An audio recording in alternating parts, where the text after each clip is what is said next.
احد کے معرکے کو ہوئے 4 برس ہو چکے تھے۔ خالد بن ولید کو آج 4 برس کے بعد وہ وقت کل کی طرح یاد تھا۔ وہ ابھی مسلمان نہیں تھے۔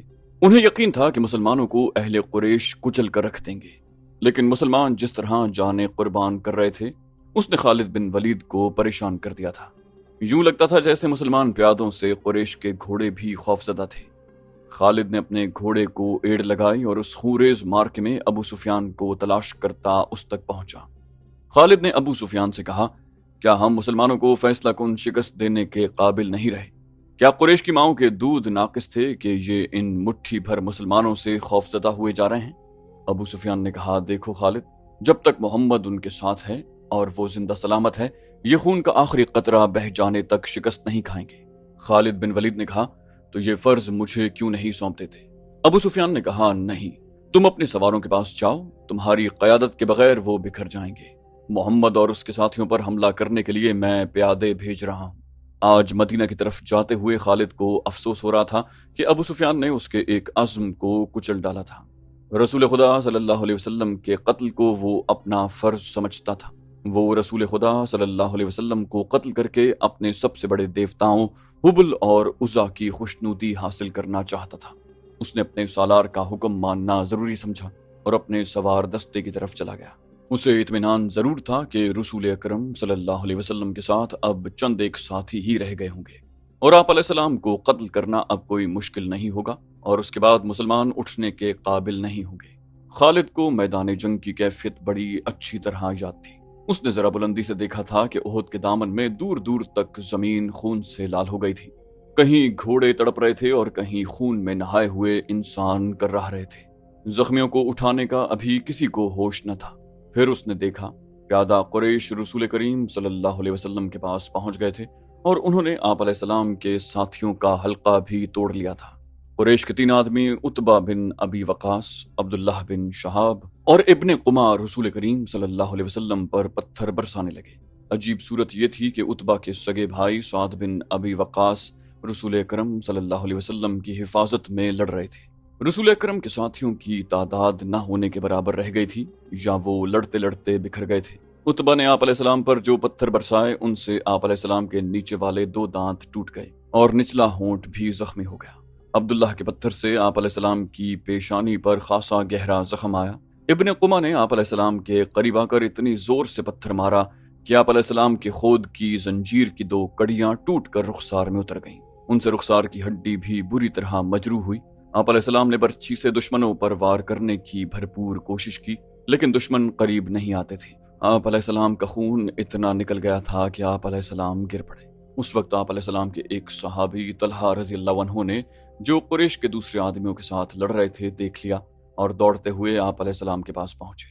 ان کی للکار پر ان کے دوسرے ساتھی بھی آ گئے۔ وہ آپ علیہ السلام کو پتھروں سے گرانے والے قریش آپ علیہ السلام پر تلواروں سے حملہ کرنے ہی والے تھے کہ سعد بن ابی وقاص نے اپنے سگے بھائی عتبہ پر حملہ کر دیا۔ عتبہ اپنے بھائی کا غیظ و غضب دیکھ کر بھاگ نکلا۔ طلحہ رضی اللہ عنہ نے رسول خدا صلی اللہ علیہ وسلم کو سہارا دے کر اٹھایا۔ آپ علیہ السلام پوری طرح سے ہوش میں تھے۔ اس دوران آپ علیہ السلام کے ساتھیوں نے ان آدمیوں کو بھگا دیا تھا جنہوں نے رسول کریم صلی اللہ علیہ وسلم پر حملہ کیا۔ مورخ لکھتے ہیں کہ سعد بن ابی وقاص پر قابو پانا مشکل ہو رہا تھا۔ سعد کہتے تھے، میں اپنے بھائی کو قتل کر کے اس کے جسم کے ٹکڑے کر دینا چاہتا ہوں جس نے میری موجودگی میں میرے نبی علیہ السلام پر حملہ کیا۔ وہ اکیلے ہی قریش کی طرف دوڑنے کی کوشش کرتے تھے۔ انہیں بڑی مشکل سے روکا گیا۔ اگر رسول خدا صلی اللہ علیہ وسلم انہیں رکنے کا حکم نہ دیتے تو وہ کبھی نہ رکتے۔ قریش غالباً بہت ہی تھک گئے تھے۔ وہ مارکے سے منہ موڑ گئے۔ تب رسول اکرم صلی اللہ علیہ وسلم کے ساتھیوں نے آپ علیہ السلام کے زخموں کی طرف توجہ دی۔ جو خواتین آپ علیہ السلام کے ساتھ تھیں انہوں نے آپ علیہ السلام کو پانی پلایا، کپڑوں سے زخم صاف کیے۔ اس وقت یہ دیکھا گیا کہ خود کی زنجیروں کی ٹوٹی ہوئی کڑیاں آپ علیہ السلام کے رخسار کی ہڈی میں اتری ہوئی ہیں۔ ایک صحابی ابو عبیدہ رضی اللہ عنہ، جو عرب کے ایک مشہور جراح کے فرزند تھے، آگے بڑھے اور آپ علیہ السلام کے رخساروں سے کڑیاں نکالنے لگے، لیکن ہاتھوں سے کڑیاں نہ نکلیں۔ آخر ابو عبیدہ رضی اللہ عنہ نے دانتوں کی مدد سے ایک کڑی نکال لی۔ جب دوسری کڑی نکالی تو کڑی تو نکل آئی، لیکن ابو عبیدہ کے سامنے کے 2 دانت ٹوٹ گئے۔ اس کے بعد سے لوگوں نے ابو عبیدہ رضی اللہ عنہ کو الاسرم کہنا شروع کر دیا۔ اس کا مطلب ہے وہ آدمی جس کے سامنے والے دانت نہ ہوں۔ پھر وہ اسی نام سے مشہور ہو گئے۔ یہ بھی رسول اکرم صلی اللہ علیہ وسلم کا معجزہ ہے کہ اس کے بعد ابو عبیدہ رضی اللہ عنہ ایسے خوبصورت دکھتے تھے کہ ان کے چہرے سے نگاہ نہیں ہٹتی تھی۔ ام ایمن رضی اللہ تعالی عنہا، جو رسول اکرم صلی اللہ علیہ وسلم کے بچپن میں آپ علیہ السلام کی دائیہ رہ چکی تھیں، آپ علیہ السلام پر جھکی ہوئی تھی۔ اس وقت تک آپ علیہ السلام کی طبیعت سنبھل چکی تھی۔ اچانک ایک تیر ام ایمن رضی اللہ تعالی عنہا کی پیٹھ میں اتر گیا اور اس کے ساتھ ہی دور سے ایک قہقہا سنائی دیا۔ سب نے ادھر دیکھا تو قریش کا ایک آدمی حبان بن الارقا دور کھڑا ہنس رہا تھا، اس کے ہاتھ میں کمان تھی۔ یہ تیر اسی نے چلایا تھا۔ وہ ہنستا ہوا پیچھے کو مڑا۔ رسول خدا صلی اللہ علیہ وسلم نے ایک تیر سعد بن ابی وقاص رضی اللہ عنہ کو دے کر کہا، یہ شخص یہاں سے تیر لے کر ہی واپس جائے۔ سعد رضی اللہ عنہ نے، جو تمام قبائل میں تیر اندازی میں خصوصی شہرت رکھتے تھے، کمان میں تیر ڈال کر حبان پر چلایا۔ تیر حبان کی گردن میں اتر گیا۔ سعد رضی اللہ عنہ کے تمام ساتھیوں نے بڑی زور سے قہقہا لگایا اور حبان نے ڈگمگاتے ہوئے چند قدم اٹھائے اور وہ گر پڑا۔ آج خالد بن ولید جب مدینہ کی طرف بڑھتے جا رہے تھے اور احد کی پہاڑی افق سے اوپر ہی اوپر اٹھتی آ رہی تھی، انہیں اپنے کچھ ساتھی یاد آنے لگے۔ عقیدوں کے اختلاف نے بھائی کو بھائی کا دشمن بنا دیا تھا، لیکن خالد کو یہ خیال بھی آیا کہ بعض لوگ اپنے عقیدے کو اس لیے سچا سمجھتے ہیں کہ وہ اس کے پیروکار ہوتے ہیں۔ حق اور باطل کے فرق کو سمجھنے کے لیے بڑی مضبوط شخصیت کی ضرورت ہوتی ہے۔ ایک سوال انہیں پریشان کرنے لگا، میں مدینہ کیوں جا رہا ہوں؟ اپنا عقیدہ مدینہ والوں پر ٹھوسنے کے لیے یا ان کا عقیدہ اپنے اوپر مسلط کرنے کے لیے؟ اسے ابو سفیان کی آواز سنائی دی جو ایک ہی روز پرانی تھی۔ کیا یہ سچ ہے کہ تم مدینہ جا رہے ہو؟ کیا تمہاری رگوں میں ولید کا خون سفید ہو گیا ہے؟ صحرا میں جاتے ہوئے ان آوازوں نے کچھ دور تک اس کا تعاقب کیا، پھر وہ اپنے ان دوستوں کی یاد میں کھو گیا جن کے خلاف وہ لڑا اور جن کا خون ان کے سامنے بہہ گیا۔ ان میں ایک مصعب بن عمیر رضی اللہ عنہ بھی تھے۔ قریش جو مارکے سے منہ موڑ گئے تھے، کچھ دور ہی پہنچے تھے کہ خالد نے اپنے گھوڑے کو ایڑ لگائی اور ابو سفیان کو جا پکڑا۔ اس نے ابو سفیان سے پوچھا، تم لوگ جنگ کو ادھورا چھوڑ کر کہاں جا رہے ہو؟ مسلمانوں کا دم خم ختم ہو چکا ہے۔ ابو سفیان بھی یہی چاہتا تھا کہ یہ مارکا فیصلہ کن نتیجے پر پہنچے۔ قریش کے چند سوار وہیں سے پلٹ آئے۔ خالد دیکھ چکے تھے کہ رسول اکرم صلی اللہ علیہ وسلم کہاں ہیں۔ جہاں پھر ابو سفیان نے خالد کو کسی اور طرف بھیج دیا اور کچھ آدمیوں کو نبی علیہ السلام پر حملے کا حکم دے دیا۔ اب رسول کریم صلی اللہ علیہ وسلم کے ساتھ کچھ اور مسلمان آن ملے تھے۔ اب پھر ابن قمع لڑتے ہوئے مسلمانوں کا حلقہ توڑ کر رسول اکرم صلی اللہ علیہ وسلم تک پہنچنے کی کوشش کرنے لگا۔ اس وقت رسول اکرم صلی اللہ علیہ وسلم کے پاس مصعب بن عمیر کھڑے تھے اور ام عمارہ اپنے قریب پڑے ہوئے 2-3 زخمیوں کو پانی پلا رہی تھی۔ انہوں نے جب قریش کو ایک بار پھر حملے کے لیے آتے دیکھا تو زخمیوں سے ہٹ کر انہوں نے ایک زخمی کی تلوار اٹھا لی اور قریش کے مقابلے میں ڈٹ گئے۔ قریش کا سب سے پہلا سوار جو ان کے قریب آیا اس تک وہ نہیں پہنچ سکتی تھی، اس لیے انہوں نے تلوار سے اس کے گھوڑے پر ایسا وار کیا کہ گھوڑا گر پڑا۔ سوار گھوڑے کے دوسری طرف گرا۔ ام عمارہ رضی اللہ عنہا نے گھوڑے کے اوپر سے کود کر قریش کے اس آدمی پر وار کیا اور اسے زخمی کر دیا۔ وہ اٹھا اور بھاگ کھڑا ہوا۔ مصعب بن عمیر کا قد اور شکل و صورت بھی رسول کریم صلی اللہ علیہ وسلم کے ساتھ نمایاں مشابہت رکھتی تھی۔ ابن قمع مصعب رضی اللہ عنہ کو رسول خدا سمجھ کر ان پر حملہ آور ہوئے۔ مصعب رضی اللہ عنہ تیار تھے۔ انہوں نے ابن قمع کا مقابلہ کیا، پھر دونوں میں تیغ زنی ہوئی، لیکن ابن قمع کا ایک وار مصعب رضی اللہ عنہ پر ایسا بھرپور پڑا کہ وہ گرے اور شہید ہو گئے۔ مصعب بن عمیر بہت لاڈوں میں پلے نوجوان تھے، لیکن تدفین کے وقت ان کا کفن بھی ادھورا تھا۔ ام عمارہ نے مصعب کو گرتے دیکھا، غیظ و غضب سے ابن قمع پر تلوار کا وار کیا، لیکن ابن قمع نے زرہ پہن رکھی تھی اور وار کرنے والی ایک عورت تھی، اس لیے ابن قمع کو کوئی زخم نہ آیا۔ ابن قمع نے ام عمارہ رضی اللہ عنہ کے کندھے پر بھرپور وار کیا جس سے وہ شدید زخمی ہو کر گر پڑی۔ اس وقت رسول کریم صلی اللہ علیہ وسلم جو قریب ہی تھے ابن قمع کی طرف بڑھے، لیکن ابن قمع نے پینترا بدل کر آپ علیہ السلام پر ایسا وار کیا جو آپ علیہ السلام کے خود پر پڑا۔ تلوار خود سے پھسل کر آپ علیہ السلام کے کندھے پر لگی۔ آپ علیہ السلام کے بالکل پیچھے ایک گڑھا تھا۔ آپ علیہ السلام زخم کھا کر پیچھے ہٹے اور گڑھے میں گر پڑے۔ ابن قمع نے پیچھے ہٹ کر گلا پھاڑ کر کہا، میں نے محمد کو قتل کر دیا۔ وہ یہی نعرے لگاتا میدان جنگ میں گھوم گیا۔ اس کی آواز قریش نے بھی سنی اور مسلمانوں نے بھی۔ قریش کو تو خوش ہونا ہی تھا، مسلمانوں پر اس کا بڑا تباہ کن اثر ہوا۔ وہ حوصلہ ہار بیٹھے اور احد کی پہاڑی کی طرف پسپا ہونے لگے۔ بھاگتے ہوئے مسلمانوں کو ایک للکار سنائی دی، اپنے نبی کے شیدائیوں، اگر نبی علیہ السلام نہ رہے تو لعنت ہے ہم پر کہ ہم بھی زندہ رہیں۔ تم کیسے شیدائی ہو کہ نبی کریم صلی اللہ علیہ وسلم کی شہادت کے ساتھ ہی تم موت کے ڈر سے بھاگ رہے ہو؟ مسلمان رک گئے۔ اس للکار نے انہیں آگ بگولا کر دیا۔ وہ پیادہ تھے لیکن انہوں نے قریش کے گھڑ سواروں پر حملہ کر دیا۔ یہ حملہ خالد اور اکرمہ کے گھڑ سواروں پر ہوا تھا۔ خالد بن ولید کو آج یاد آ رہا تھا کہ اس کے ہاتھوں کتنے ہی مسلمانوں کا خون بہہ گیا تھا۔ ان میں ایک رفاعہ بن وقش بھی تھے۔ خالد بن ولید کے دل میں درد کی ایک ٹیس اٹھی۔ انہیں کچھ ایسا احساس ہونے لگا جیسے وہ بے مقصد خون بہاتے رہیں، لیکن اس وقت وہ مسلمانوں کو اپنا بدترین دشمن سمجھتے تھے۔ اب مسلمانوں کا دم خم ٹوٹ چکا تھا۔ پیادے گھڑ سواروں کا مقابلہ کب تک کرتے؟ وہ مجبور ہو کر پہاڑی کی طرف پسپا ہونے لگے۔ رسول اکرم صلی اللہ علیہ وسلم بھی اپنے ساتھیوں کے ساتھ ایک تنگ سی وادی کی طرف جا رہے تھے۔ جس طرح مسلمانوں نے فتح کی خوشی میں اپنا مورچہ چھوڑ دیا تھا اور جنگ کا پانسا اپنے خلاف پلٹ لیا تھا، اسی طرح اب قریش کے آدمی مسلمانوں کی لاشوں پر اور تڑپتے ہوئے زخمیوں پر مال غنیمت اکٹھا کرنے کے لیے ٹوٹ پڑے۔ ان میں سے کچھ قریش رسول کریم صلی اللہ علیہ وسلم کے تعاقب میں بھی چلے گئے، لیکن آپ علیہ السلام کے ساتھیوں نے ان پر ایسی بے جگری سے حلہ بولا کہ ان میں سے زیادہ تر قریش کو جان سے مار ڈالا اور جو بچ گئے وہ بھاگ گئے۔ رسول اکرم صلی اللہ علیہ وسلم ایک بلند جگہ پہنچے۔ آپ علیہ السلام نے وہاں سے صورتحال کا جائزہ لیا۔ آپ علیہ السلام کے 30 صحابہ میں سے 16 شہید ہو چکے تھے، جو 14 زندہ تھے ان میں زیادہ تر زخمی۔ آپ علیہ السلام نے بلندی سے میدان جنگ کا جائزہ لیا۔ آپ کو کوئی مسلمان نظر نہیں آ رہا تھا۔ مسلمان یہ سمجھ کر کہ رسول اکرم نعوذ باللہ شہید ہو چکے ہیں، سخت مایوسی کے عالم میں ادھر ادھر بکھر گئے۔ کچھ واپس مدینہ چلے گئے، کچھ قریش کے انتقام سے بچنے کے لیے پہاڑی کے اندر موجود تھے، جہاں رسول خدا صلی اللہ علیہ وسلم کو اپنے زخموں کی طرف توجہ دینے کی فرصت ملی۔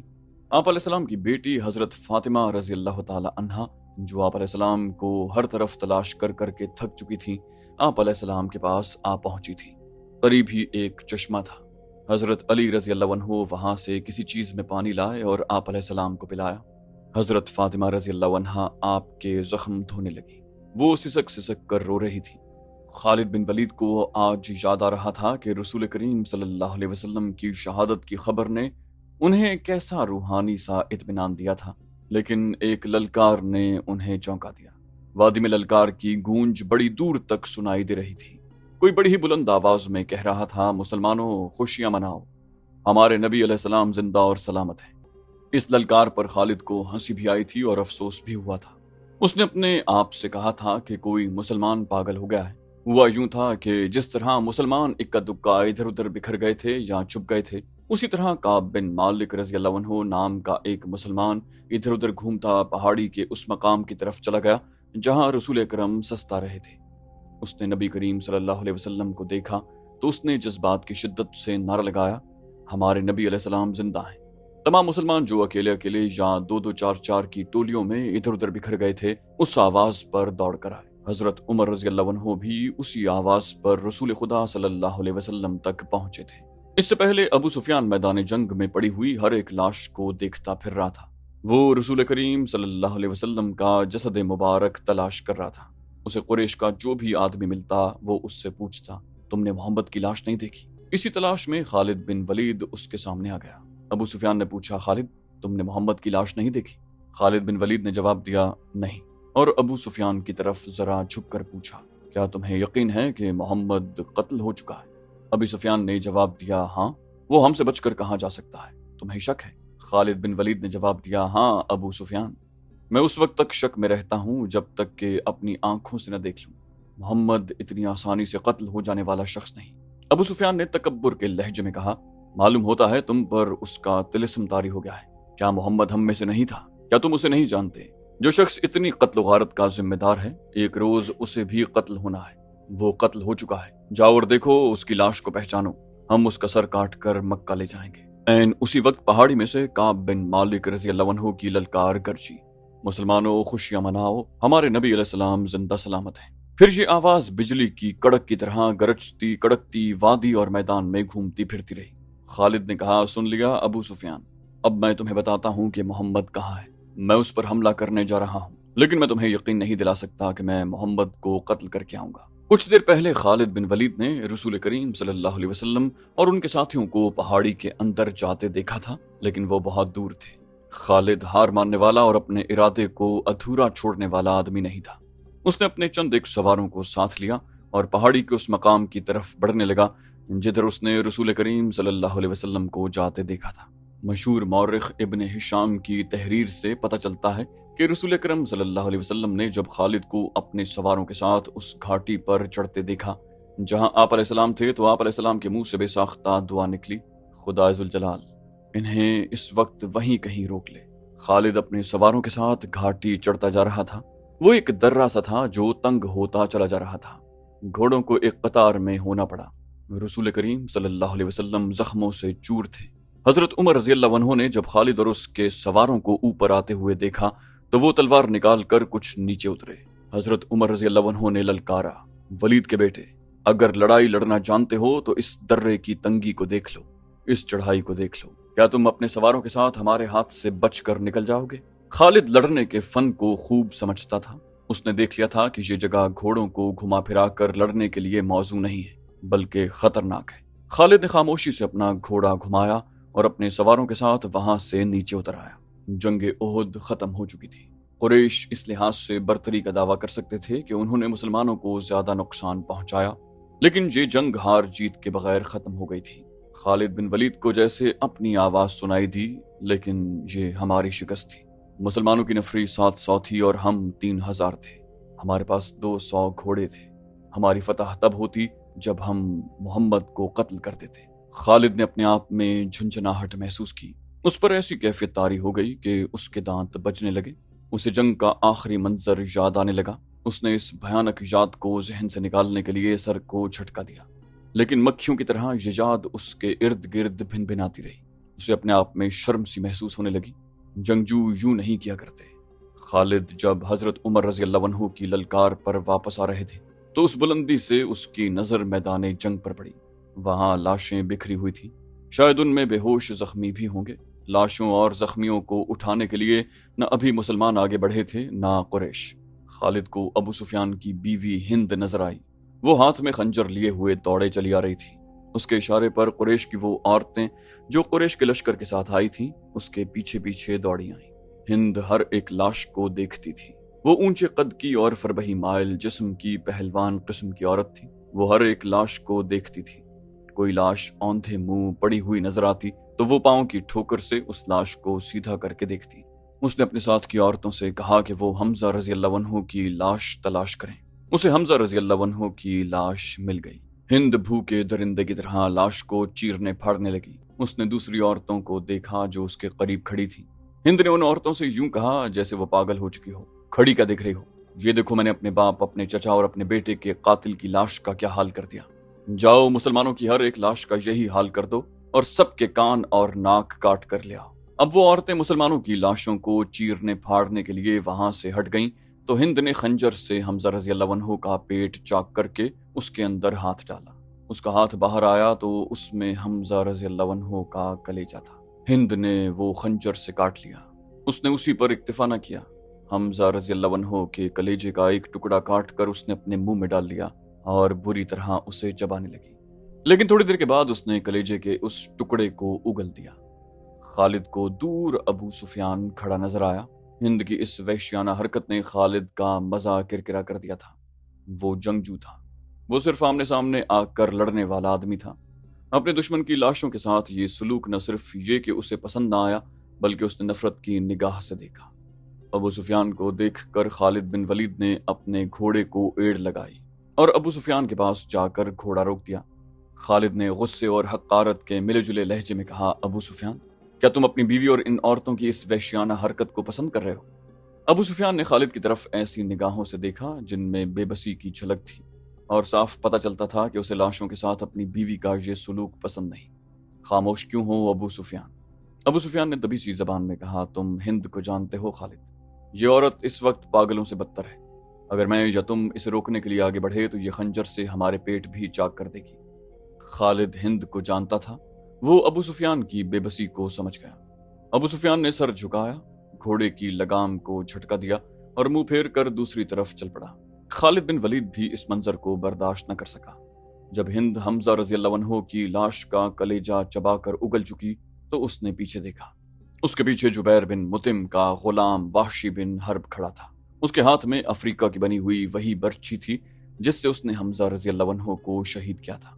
ہند نے تحکمانہ لہجے میں اس سے کہا، یہاں کیا کر رہے ہو بن حرب؟ جاؤ اور مسلمانوں کی لاشوں کے ٹکڑے کرو۔ وحشی بن حرب بولتا بہت کم تھا، اس کی کوشش یہی ہوتی تھی کہ زیادہ سے زیادہ بات اشاروں میں کر لی جائے۔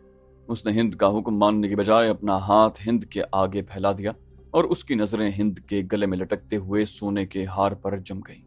ہند کو اپنا وعدہ یاد آ گیا۔ اس نے وحشی سے کہا تھا کہ تم میرے باپ، چچا اور بیٹے کے قاتل کو قتل کر دو تو میں نے جتنے زیورات پہن رکھے ہیں وہ تمہارے ہوں گے، اور وحشی اپنا انعام لینے آیا تھا۔ ہند نے اپنے تمام زیورات اتار کر وحشی بن حرب کے پھیلے ہوئے ہاتھ پر رکھ دیے۔ وحشی کے ہونٹوں پر مسکراہٹ آ گئی اور وہ وہاں سے چل پڑا۔ ہند پر اس وقت فتح اور انتقام کا بھوت سوار تھا۔ ہند نے جوشیلی آواز میں اس حبشی کو بلایا، ٹھہر جا بن حرب۔ وہ جب اس کے پاس آیا تو ہند نے کہا، میں نے تمہیں کہا تھا کہ میرا کلیجہ ٹھنڈا کر دو تو تمہیں اپنے زیورات دوں گی، لیکن تم اس سے زیادہ انعام کے حقدار ہو۔ ہند نے قریش کی عورتوں کی طرف اشارہ کیا اور کہا، تم جانتے ہو ان عورتوں میں کنیزیں کون کون سی ہیں؟ دیکھو وہ جوان بھی ہیں اور خوبصورت بھی، تمہیں جو کنیز اچھی لگتی ہے لے جاؤ۔ وحشی بن حرب نے اپنی عادت کے مطابق خاموشی سے چند لمحے ہند کے چہرے پر نظریں گاڑی، لیکن اس کی نظریں کنیزوں کی طرف نہ گئیں۔ اس نے انکار میں سر ہلایا اور وہاں سے چلا گیا۔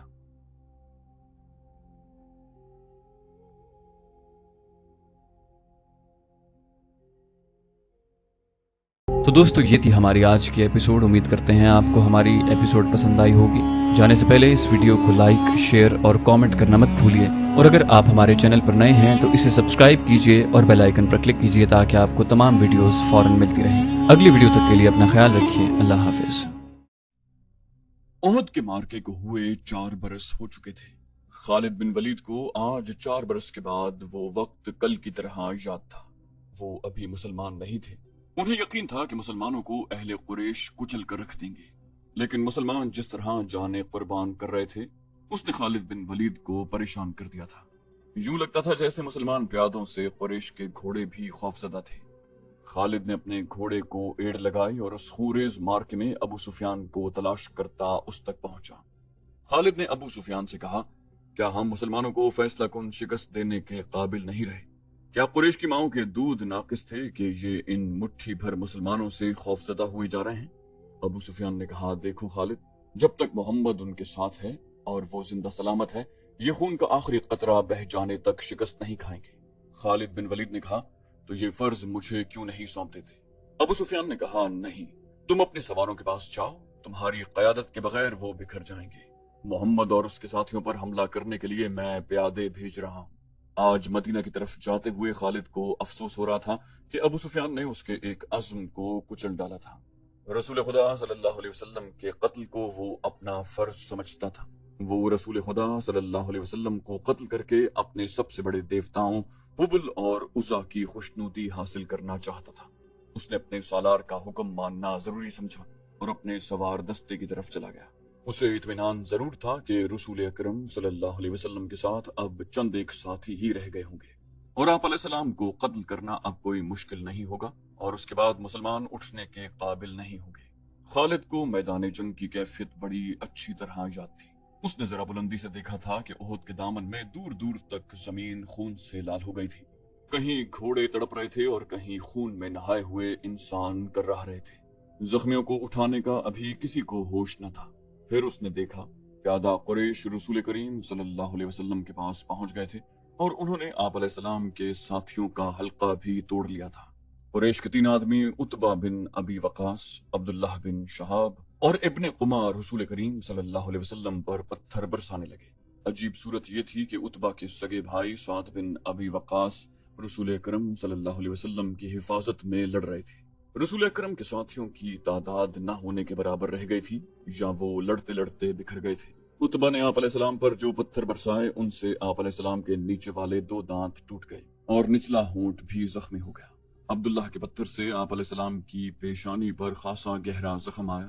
ابن قمہ نے آپ علیہ السلام کے قریب آ کر اتنی زور سے پتھر مارا کہ آپ علیہ السلام کی خود کی زنجیر کی 2 کڑیاں ٹوٹ کر رخسار میں اتر گئیں۔ ان سے رخسار کی ہڈی بھی بری طرح مجروح ہوئی۔ آپ علیہ السلام نے برچھی سے دشمنوں پر وار کرنے کی بھرپور کوشش کی، لیکن دشمن قریب نہیں آتے تھے۔ آپ علیہ السلام کا خون اتنا نکل گیا تھا کہ آپ علیہ السلام گر پڑے۔ اس وقت آپ علیہ السلام کے ایک صحابی طلحہ رضی اللہ عنہ نے، جو قریش کے دوسرے آدمیوں کے ساتھ لڑ رہے تھے، دیکھ لیا اور دوڑتے ہوئے آپ علیہ السلام کے پاس پہنچے۔ ان کی للکار پر ان کے دوسرے ساتھی بھی آ گئے۔ آپ علیہ السلام کو پتھروں سے گرانے والے قریش آپ علیہ السلام پر تلواروں سے حملہ کرنے ہی والے تھے کہ سعد بن ابی وقاص نے اپنے سگے بھائی عتبہ پر حملہ کر دیا۔ عتبہ اپنے بھائی کا غیظ و غضب دیکھ کر بھاگ نکلا۔ طلحہ رضی اللہ عنہ نے رسول خدا صلی اللہ علیہ وسلم کو سہارا دے کر اٹھایا۔ آپ علیہ السلام پوری طرح سے ہوش میں تھے۔ اس دوران آپ علیہ السلام کے ساتھیوں نے ان آدمیوں کو بھگا دیا تھا جنہوں نے رسول کریم صلی اللہ علیہ وسلم پر حملہ کیا۔ مورخ لکھتے ہیں کہ سعد بن ابی وقاص پر قابو پانا مشکل ہو رہا تھا۔ سعد کہتے تھے، میں اپنے بھائی کو قتل کر کے اس کے جسم کے ٹکڑے کر دینا چاہتا ہوں جس نے میری موجودگی میں میرے نبی علیہ السلام پر حملہ کیا۔ وہ اکیلے ہی قریش کی طرف دوڑنے کی کوشش کرتے تھے۔ انہیں بڑی مشکل سے روکا گیا۔ اگر رسول خدا صلی اللہ علیہ وسلم انہیں رکنے کا حکم نہ دیتے تو وہ کبھی نہ رکتے۔ قریش غالباً بہت ہی تھک گئے تھے۔ وہ مارکے سے منہ موڑ گئے۔ تب رسول اکرم صلی اللہ علیہ وسلم کے ساتھیوں نے آپ علیہ السلام کے زخموں کی طرف توجہ دی۔ جو خواتین آپ علیہ السلام کے ساتھ تھیں انہوں نے آپ علیہ السلام کو پانی پلایا، کپڑوں سے زخم صاف کیے۔ اس وقت یہ دیکھا گیا کہ خود کی زنجیروں کی ٹوٹی ہوئی کڑیاں آپ علیہ السلام کی رخسار کی ہڈی میں اتری ہوئی ہیں۔ ایک صحابی ابو عبیدہ رضی اللہ عنہ، جو عرب کے ایک مشہور جراح کے فرزند تھے، آگے بڑھے اور آپ علیہ السلام کے رخساروں سے کڑیاں نکالنے لگے، لیکن ہاتھوں سے کڑیاں نہ نکلی۔ آخر ابو عبیدہ رضی اللہ عنہ نے دانتوں کی مدد سے ایک کڑی نکال لی۔ جب دوسری کڑی نکالی تو کڑی تو نکل آئی، لیکن ابو عبیدہ کے سامنے کے 2 دانت ٹوٹ گئے۔ اس کے بعد سے لوگوں نے ابو عبیدہ رضی اللہ عنہ کو الاسرم کہنا شروع کر دیا۔ اس کا مطلب ہے وہ آدمی جس کے سامنے والے دانت نہ ہوں۔ پھر وہ اسی نام سے مشہور ہو گئے۔ یہ بھی رسول اکرم صلی اللہ علیہ وسلم کا معجزہ ہے کہ اس کے بعد ابو عبیدہ رضی اللہ عنہ ایسے خوبصورت دکھتے تھے کہ ان کے چہرے سے نگاہ نہیں ہٹتی تھی۔ ام ایمن رضی اللہ تعالی عنہا، جو رسول اکرم صلی اللہ علیہ وسلم کے بچپن میں آپ علیہ السلام کی دائیا رہ چکی تھی، آپ علیہ السلام پر جھکی ہوئی تھی۔ اس وقت تک آپ علیہ السلام کی طبیعت سنبھل چکی تھی۔ اچانک ایک تیر ام ایمن رضی اللہ تعالی عنہا کی پیٹھ میں اتر گیا اور اس کے ساتھ ہی دور سے ایک قہقہا سنائی دیا۔ سب نے ادھر دیکھا تو قریش کا ایک آدمی حبان بن الارقا دور کھڑا ہنس رہا تھا۔ اس کے ہاتھ میں کمان تھی۔ یہ تیر اسی نے چلایا تھا۔ وہ ہنستا ہوا پیچھے کو مڑا۔ رسول خدا صلی اللہ علیہ وسلم نے ایک تیر سعد بن ابی وقاص رضی اللہ عنہ کو دے کر کہا، یہ شخص یہاں سے تیر لے کر ہی واپس جائے۔ سعد رضی اللہ عنہ نے، جو تمام قبائل میں تیر اندازی میں خصوصی شہرت رکھتے تھے، کمان میں تیر ڈال کر حبان پر چلایا۔ تیر حبان کی گردن میں اتر گیا۔ سعد رضی اللہ عنہ کے تمام ساتھیوں نے بڑی زور سے قہقہا لگایا اور حبان نے ڈگمگاتے ہوئے چند قدم اٹھائے اور وہ گر پڑا۔ آج خالد بن ولید جب مدینہ کی طرف بڑھتے جا رہے تھے اور احد کی پہاڑی افق سے اوپر ہی اوپر اٹھتی آ رہی تھی، انہیں اپنے کچھ ساتھی یاد آنے لگے۔ عقیدوں کے اختلاف نے بھائی کو بھائی کا دشمن بنا دیا تھا، لیکن خالد کو یہ خیال بھی آیا کہ بعض لوگ اپنے عقیدے کو اس لیے سچا سمجھتے ہیں کہ وہ اس کے پیروکار ہوتے ہیں۔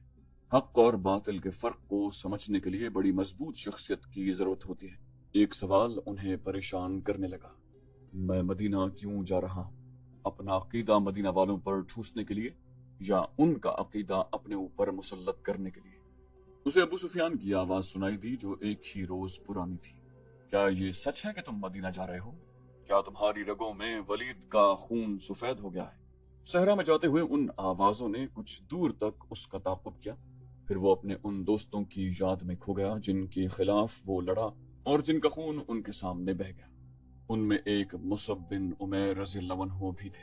قریش جو مارکے سے منہ موڑ گئے تھے، کچھ دور ہی پہنچے تھے کہ خالد نے اپنے گھوڑے کو ایڑ لگائی اور ابو سفیان کو جا پکڑا۔ اس نے ابو سفیان سے پوچھا، تم لوگ جنگ کو ادھورا چھوڑ کر کہاں جا رہے ہو؟ مسلمانوں کا دم خم ختم ہو چکا ہے۔ ابو سفیان بھی یہی چاہتا تھا کہ یہ مارکا فیصلہ کن نتیجے پر پہنچے۔ قریش کے چند سوار وہیں سے پلٹ آئے۔ خالد دیکھ چکے تھے کہ رسول اکرم صلی اللہ علیہ وسلم کہاں ہیں۔